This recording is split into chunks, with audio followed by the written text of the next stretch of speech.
السلام عليكم ورحمة الله وبركاته حبايبي طلاب الصف الأول الثانوي. إن شاء الله معادنا النهاردة مع الدرس رقم 3 وهو عوامل قيام الحضارة. أول درس كان بيتكلم عن الحضارة والتاريخ، وقلنا يعني إيه الحضارة، والحضارة من وجهة نظر ويلديورنت، واتكلمنا عن الحضارة وقلنا الحضارة نتاج كفاح الإنسان وترتبط بالاستقرار، واتكلمنا عن حاجات كتير أوي في الحضارة.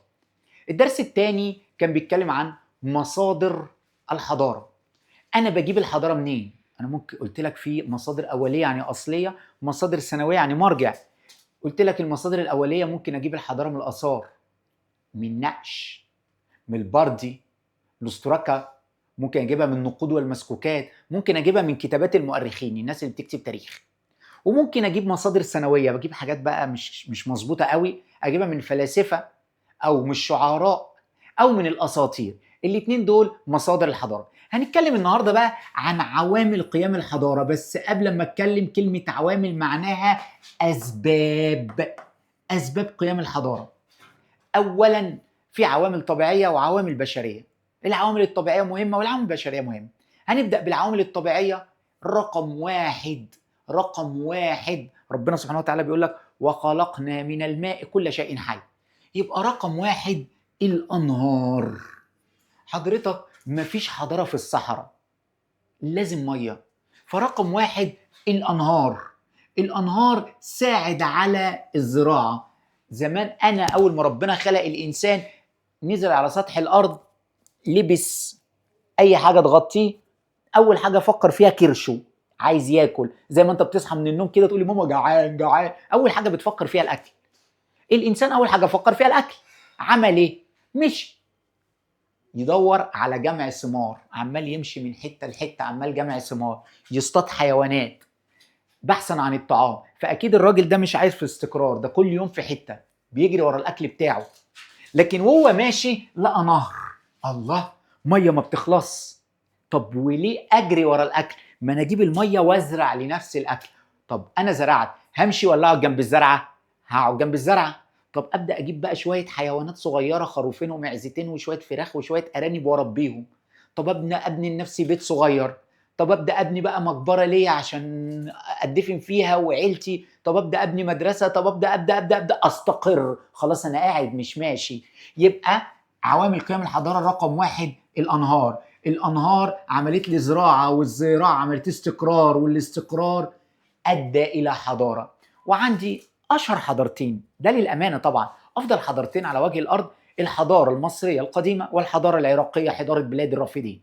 دول اقدم واهم حضارتين ادوا للبشريه. طيب الحضارتين دول عايشين على حاجتين: مصر هبه النيل، نهر النيل. الحضاره المصريه اتعملت على نهر النيل. طب حضاره دجله والفرات في العراق اتعملت على دجله والفرات في العراق. ده حتى اسمها حضاره بلاد الرافدين. رافدين يعني النهرين، روافد نهر دجله وروافد نهر الفرات. الروافد اللي هي الارض الزراعيه اللي جنب النهر. يبقى الحضارتين زي حضاره نهر النيل في مصر ودجله والفرات في العراق.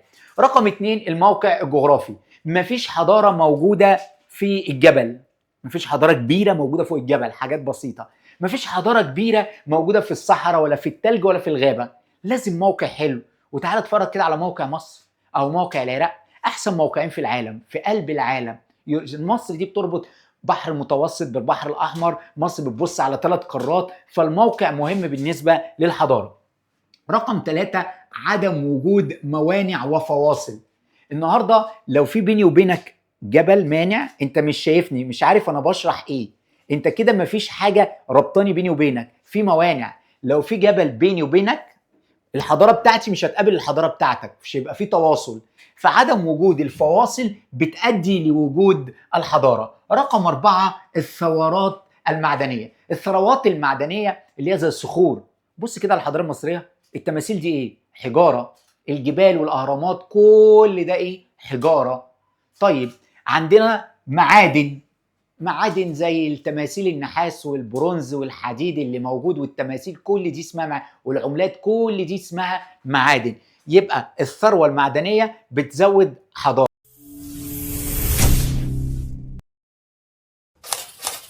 رقم 5 كفاح الإنسان وجهوده. هو حضرتك مين اللي بنى الهرم؟ الانسان. مين اللي بنى المسله؟ مين اللي كتب؟ مين اللي رسم؟ مين اللي نقش؟ مين اللي بنى؟ الانسان. يبقى الانسان جزء من الحضاره، لان هو اللي بيعملها بايده. هو بيستغل العوامل الطبيعيه، بيستغل نهر النيل بيزرع، بيستغل المعادن، بيستغل الحجاره، هو بيستغل الثورات الطبيعيه، الثروات الطبيعيه اللي ربنا سبحانه وتعالى خلقها وبيعمل بيها حضاره. طيب، يبقى احنا كده قلنا عوامل طبيعيه زي النهر، موقع، حدود، ثروات معدنيه، وعوامل بشريه زي كفاح الانسان.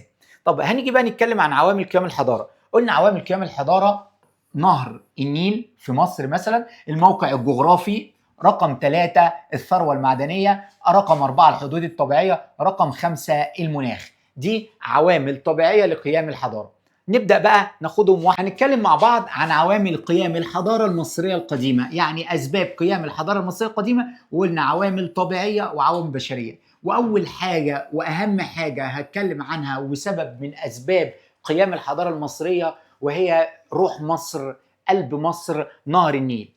نهر النيل هو شريان الحياة بالنسبة لمصر. مصر دي عبارة عن قطعة صحراء في نهر جميل وعظيم شقها من النص. الشعب المصري القديم عاش حوالين النهر ده وعمل اعظم حضاره على وجه الارض. فهو نهر النيل، طبعا كان نهر النيل دور مهم جدا جدا من الحضارات. نهر النيل ده عباره عن ايه؟ نهر النيل ده تكوينه الجغرافي ينحدر من الجنوب للشمال. يعني ايه ينحدر من الجنوب للشمال؟ يعني نهر النيل جاي من اول اثيوبيا، من اول البحيرات الاستوائيه، جاي من جوه من افريقيا، من جنوب القاره، وقعد يمشي يمشي ويعدي على اثيوبيا ويعدي على السودان لغايه لما وصل لمصر وصب في البحر المتوسط.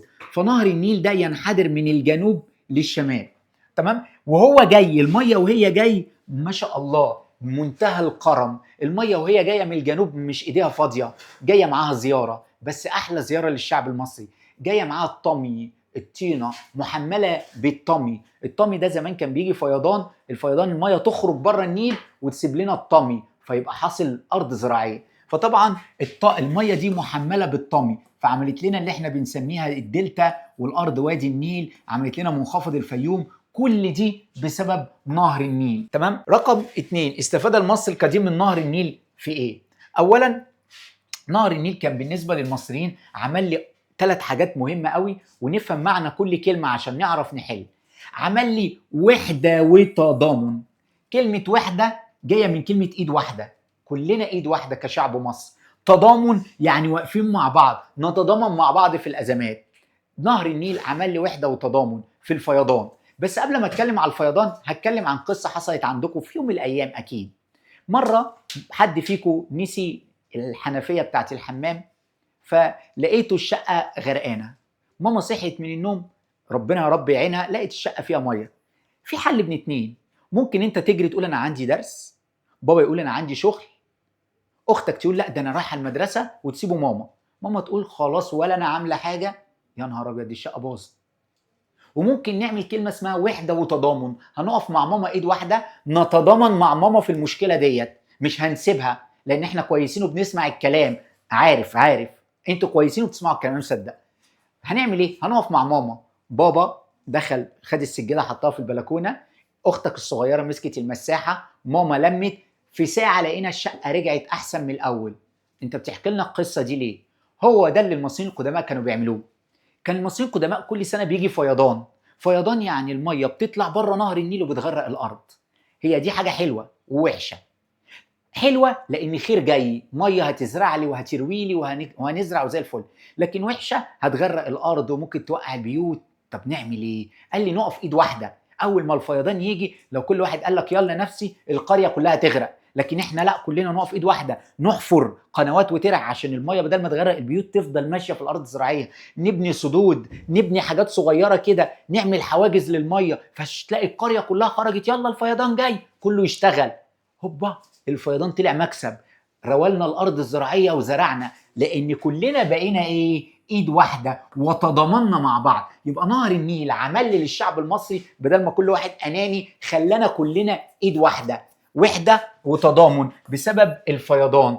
عملوا جسور، وقفوا ضد الفيضان، فعاشوا شعب واحد عبر التاريخ والى الان، والى باذن الله ان تقوم الساعه هيفضل وسيظل الشعب المصري ايد واحده. نخش بقى على التكافل والتكامل. تكافل ممكن يقول لك ايه؟ زي التكافل والكرامه كده. نكفل بعض، الغني يساعد الفقير، ندي لبعض، نبدل مع بعض. انا معايا حاجه ومش محتاجها او محتاجها هديها لك واخد بدلها حاجه، هنبدل مع بعض. ده اسمه التكافل والتكامل. نهر النيل عمل لي تكافل وتكامل عن طريق تبادل المحاصيل الزراعيه. ازاي؟ انا مثلا عايش في جنوب مصر، وليكن في طيبه، وليكن في الاقصر، وحضرتك ساكن في منف في الجيزه. انا بزرع حاجه وانت بتزرع حاجه، انا هركب نهر النيل واجي لك وانت ترجع لي، هنبدل مع بعض. هعمل ايه؟ هاجي ابيع لك اللي انا بزرعه وانت هتبيع لي اللي انت بتزرعه. طب انا هقول لك انا مثلا بزرع قمح وانت بتزرع قطن، ما كانش فيه قطن ايام الفراعنه فنقول كتان. انا بزرع قمح وانت بتزرع كتان، انا محتاج لك وانت محتاج لي، انا هديك القمح تاكله وانت هتديني كتان اعمل منه القميص الحلو ده. تمام؟ يبقى احنا الاثنين محتاجين لبعض. لو انا ما اديتكش اكل انت مش هتديني لبس. فهو ده تكافل وتكامل، بنبدل مع بعض المحاصيل الزراعيه من الشمال للجنوب. نهر النيل عمل لي تواصل مع الاخر. نهر النيل نهر جميل، نهر غريب، ينحدر من الجنوب. ينحدر يعني بيمشي من الجنوب للشمال، يبقى هو من جنوب مصر لشمال مصر. تمام؟ الانحدار ده عمل حاجه غريبه قوي. حضرتك لو انت راكب، طبعا ما كانش فيه مواتير زمان، فانا ركبت سفينه شراعيه بالشراع سبت نفسي هلاقي المركب ماشيه لوحدها ماشيه لوحدها ماشيه لوحدها ماشيه لوحدها، هتوصل لغايه الشمال. طب انا يا مستر عايز ارجع للجنوب، هرجع ازاي؟ بص يا حبايبي، انا دلوقتي نهر النيل عامل كده، بينحدر من الجنوب للشمال، يعني من جنوب مصر من تحت لفوق. طيب لو انا سبت المركب في اسوان هتروح لغايه اسكندريه لوحدها. طب لو انا في اسكندريه عايز ارجع لاسوان هرجع ازاي؟ هستغل حاجه مشهوره قوي، بتلاقي في مذيعه كده في نشر التسعه تقول لك ايه، رياح شماليه عكسيه غربيه وكطم، وانت قاعد مش فاهم حاجه. يعني الكلام ده مهم قوي. بحر المتوسط ومصر في رياح بتيجي عندنا من الشمال، رياح جايه من الشمال. حضرتك الرياح دي اول ما تيجي هقوم عادل شراع المركب في اتجاه الهواء، في اتجاه الرياح، والرياح هتقوم ماشيه للمركب وترجعها تاني لغايه اسوان. عايز ارجع القاهره، انزل الشراع هلاقي الميه نزلت لي لغايه عندي. عايز ارجع لاسوان هعدل الشراع هلاقي الهواء عمال يطلع لي المركب ويوديها لغايه اسوان. يبقى هو ده الانحدار اللي في مصر بسبب الرياح الشماليه هترجعني للجنوب، ولو انا ساكن في الجنوب هسيب نفسي الانحدار هيوصلني لغايه الشمال. وكده يبقى نهر النيل عمل لي وحده وتضامن، كلنا وقفنا مع بعض ضد الفيضان، عمل لي تكافل وتكامل، بدلنا المحاصيل الزراعيه من الشمال للجنوب عن طريق نهر النيل، عمل لي تواصل مع الاخر بسبب انحدار نهر النيل من الجنوب للشمال وبسبب الرياح الشماليه في مصر. وكده يبقى نهر النيل عمل لي حضاره. نخش بقى على الموقع الجغرافي، سهل قوي قوي قوي قوي قوي قوي قوي، وانت حافظها من رابعه ابتدائي وقبل رابعه ابتدائي. مصر ساكنه بين 3 قارات، اوروبا هي ساكنه في افريقيا، اسيا. يبقى مصر دوله حوالين 3 قارات وساكنه بين بحرين، صح؟ بحر المتوسط والبحر الاحمر. هو ده الموقع الجغرافي. دوله عبقريه، ربنا سبحانه وتعالى حطها في مكان حلو قوي. هي ملتقى 3 قارات، ال3 قارات بيقابلوا بعض فين؟ في مصر. بتطل على بحرين مهمين، بحر احمر وبحر متوسط. ده هيؤدي لايه؟ سهوله اتصال مع اي حد. يعني انا هنا كده قاعد في مصر، ممكن اطلع على اسيا، ممكن اطلع على اوروبا، ممكن انزل لافريقيا، انا ساكن في النص، وعندي بحر هنا يوصلني بكل الناس، وعندي البحر الاحمر يوصلني بكل الناس. يبقى انا اتصل باي حد بسهوله واثر فيه لان احنا حضاره عظيمه، واتاثر باللي عنده لان في برضه حضارات جنبينا كانت عظيمه زي فينيقيا والعراق، واتعامل مع الحضارات الاخرى. طيب تالت حاجه بعد الموقع الجغرافي، تالت حاجه هنتكلم عنها الثروات المعدنيه. ربنا سبحانه وتعالى انعم على مصر بثروات كتيره قوي. عندي الثروات زي الذهب والنحاس والحديد، كل ده هعمل منه الادوات اللي هاكل بيها والاسلحه والحلي والتماثيل الصغيره وكل ادواتي. عندنا كمان صخور، ربنا سبحانه وتعالى انعم على مصر بالجرانيت والرخام والاحجار الكريمه. عندنا صخور واحجار التماثيل والاهرامات كل دي والمعابد كل دي عباره عن صخور واحجار. طيب ما النتائج المترتبه على وفره المعادن والصخور في مصر؟ وده سؤال مقالي ومهم جدا. اقول له ترتب على ذلك استخدم المصريين القديم استخدموها في الزراعه وفي الحلي وفي بناء الاهرامات وفي بناء التماثيل والمعابد وكل الحياه، كل الحضاره المصريه. يبقى استغل الانسان المصري القديم المعادن والصخور في انشاء الحضاره واستخدمها في الصناعه والحلي والاهرامات والتماثيل والمعابد والخ. نخش بقى على رابع حاجه، ودي بقى حاجه جامده جدا جدا جدا. ربنا سبحانه وتعالى أنعم مصر بيها بحدود طبيعية. أنا عايز أتكلم عن دولة أنا بحبها قوي، دولة العراق. دولة العراق عندها حضارة زي الحضارة المصرية بالظبط، زيها بالظبط. حضارة كبيرة قوي، كتبوا ونقشوا وعملوا حضارة كبيرة قوي. فين الحضارة دي؟ مفيش منها كتير، مسروقة منهوبة. تروح متاحف العالم تلاقي الآثار العراقية اكتر من الاثار، يعني من الاثار المصريه اتسرق منها شويه، بس مش زي العراق. العراق اتنهبت اتهدد. ليه؟ موقعها حلو بس في حاجات.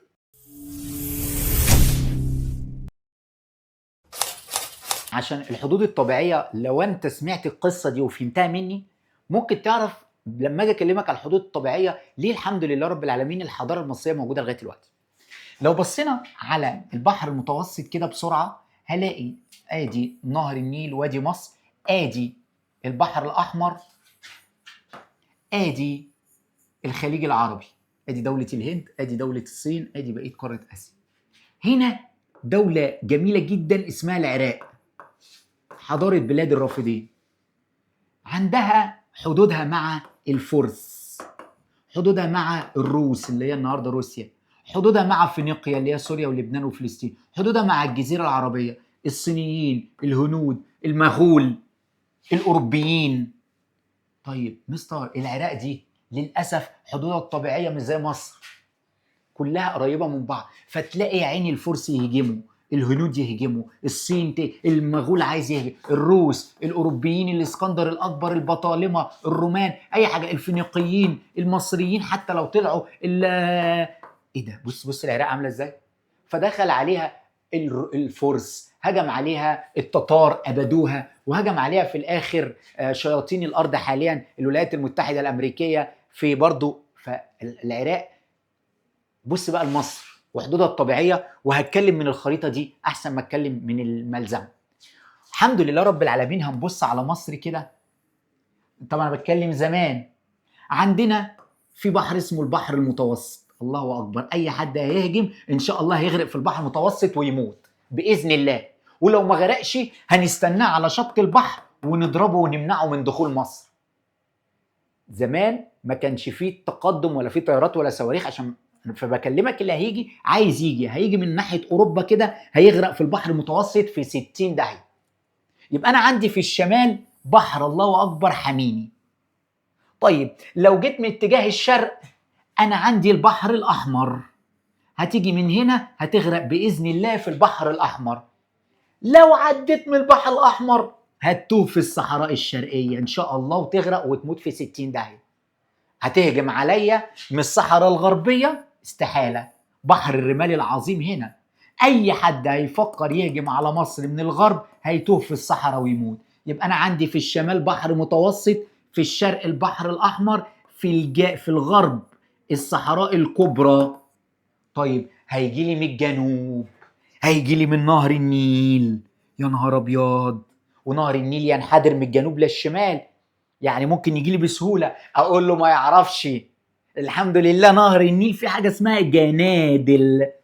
الجنادل دي حجارة في وسط المية، صخور صلبة تعوق الملاحة. يعني لو رحت أسوان كده في زيارة للمعابد، ويا ريت تروح أسوان والأقصر، هتلاقي كده في طقوس جميلة قوي قوي للنوبيين وشعب أسوان. هم بيبقوا واقفين في وسط النيل على حجارة صخور بيغنوا اللبس النوبي، وطبعا السياح تبقى منظر ممتع.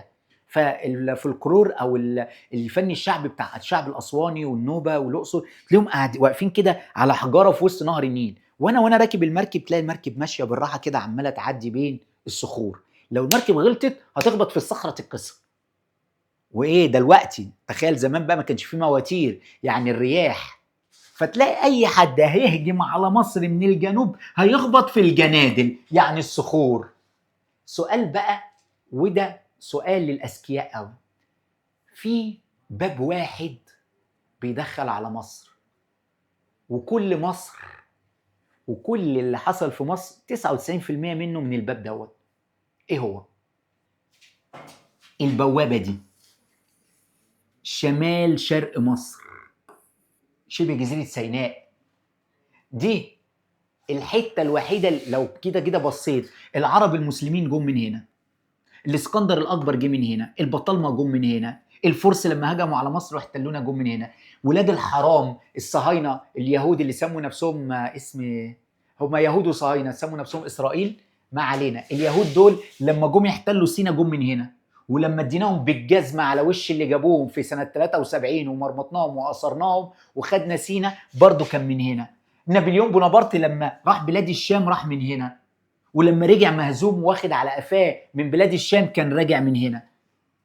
فده طريق مصر، اللي عايز يجي واللي عايز يروح. حتى جدنا العظيم هناخده قدام شوية، تحتمس راح سيطر على بلاد فينيقيا أو بلاد الشام، خرج من هنا. رمسيس خرج من هنا. فكل الطريق ده هو دخول وخروج أي حد. بوابة مصر شمالية شرقية، دي الطريق الوحيد اللي موجود في مصر. يبقى كده نخش نرجع تاني واقول لك الحدود الطبيعيه عندنا في البحر، في الشمال البحر المتوسط، الحمد لله احنا في امان. عندنا في الجنوب جنادل اهي، ما حدش هيعرف يعدي من الجنوب. في حد بيسالني بيقول لي طب ما ممكن يعدي من هنا ويعدي من هنا، ما هنا صحراء وهنا صحراء. عندنا في الشرق البحر الاحمر، تمام الحمد لله احنا في امان، وكده احنا في امان، وكده احنا في امان.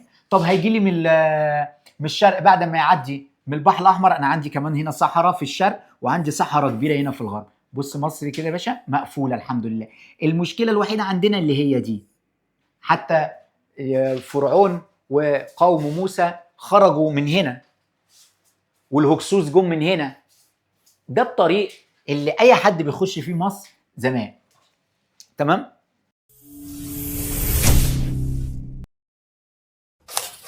في سؤال هنا بيقول لك أكد صحة العبارة تتمتع مصر بحدود طبيعية، أدت لإيه؟ أدت إن دافع المصريين عن بلادهم ومقاومة المعتدين والمحافظة على خيراتهم وثرواتهم الطبيعية. الحدود دي نفعتني أنا كدولة زي العراق، كل شوية حد يهجم فحارب، حد يهجم فحارب. أنا كمصر الحمد لله عندي البحر المتوسط، فأنا خلاص أنا مصر متأمنة من الشمال. عندي الصحراء في الغرب فأنا متأمن من الغرب. عندي البحر الأحمر والصحراء الشرقية فأنا متأمن من الشرق. فأنا عندي حاجات مأمناني. تمام؟ نخش على المناخ. طبعا دي انتوا حافظينها من حضانة، من أول ما تتولد، ودي نفسي تتعدل. يقول لك مناخ مصر حار جاف صيفا دافئ ممطر شتاء. احنا بس المفروض نقول حار نار صيفا، لان الصيف بقى حر، زمان كان حار جاف صيفا. طيب انت ايه اللي انت بتقوله ده؟ انا عايز اقول لك ان مناخ مصر اللي هو حار جاف صيفا، كل كلمة من دي حدوتة. لما اجي اقول لك تتميز مصر باعتدال المناخ، معتدل.